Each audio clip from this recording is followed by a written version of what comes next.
ইউকেতে সেটেলমেন্টের জন্য বেশ কয়েকটি রুট রয়েছে। কিন্তু কোন সময়ে মানে কত কম সময়ে অথবা কত বেশি সময়ে ইউকেতে সেটেলমেন্ট পাওয়া যায়, সেটা নিয়ে সবসময় একটা আলোচনা আছে। অনেকগুলো রুট রয়েছে। যেমন ধরেন, কেউ বলছেন ৫ বছরে সেটেলমেন্টের রুট আছে, ১০ বছরের রুট আছে, ৩ বছরের সেটেলমেন্টের রুট রয়েছে।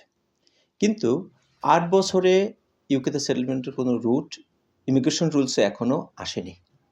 কিন্তু সোশ্যাল মিডিয়ায় অথবা বিভিন্ন নিউজ পেপারে যে সংবাদগুলো এসেছে, এটি মূলত ২০২৩ সালের জুন মাসে একটা সংবাদ এসেছিল যে হোম অফিস একটা উদ্যোগ নিবে যে যারা ইউকেতে ওয়ার্ক পারমিটে বা স্কিল্ড ওয়ার্কার হিসেবে আসবে, তারা ৫ বছর নয় ৮ বছর রুটে সেটেলমেন্ট পাবে।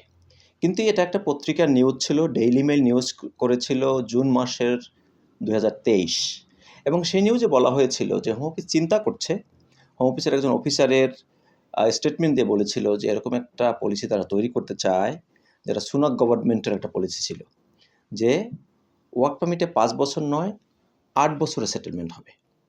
কিন্তু এটি কিন্তু কোনো ইমিগ্রেশন রুলস এখনও তৈরি হয়নি।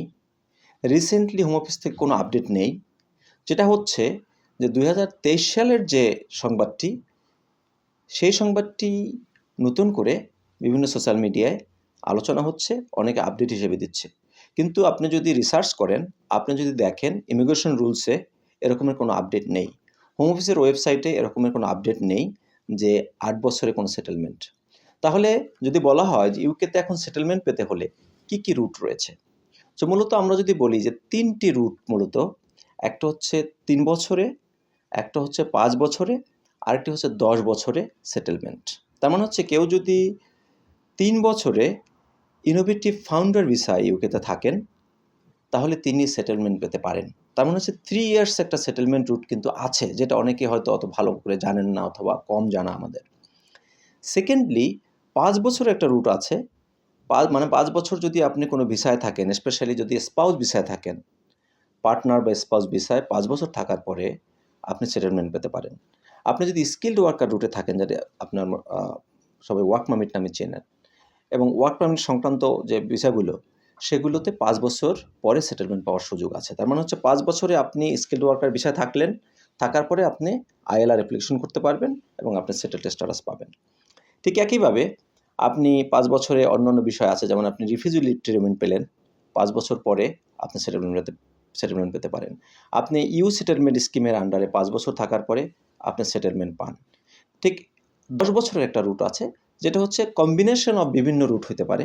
যেমন ধরেন, কেউ স্টুডেন্ট ভিসায় আসলো, কেউ ওয়ার্ক পারমিটে থাকলো কিছুদিন, স্টুডেন্ট ভিসায় থাকলো এবং আদার থাকলো, সব মিলে ১০ বছর যখন হবে, তিনি তখন ১০ বছর রুটে আইএলআর পেতে পারেন।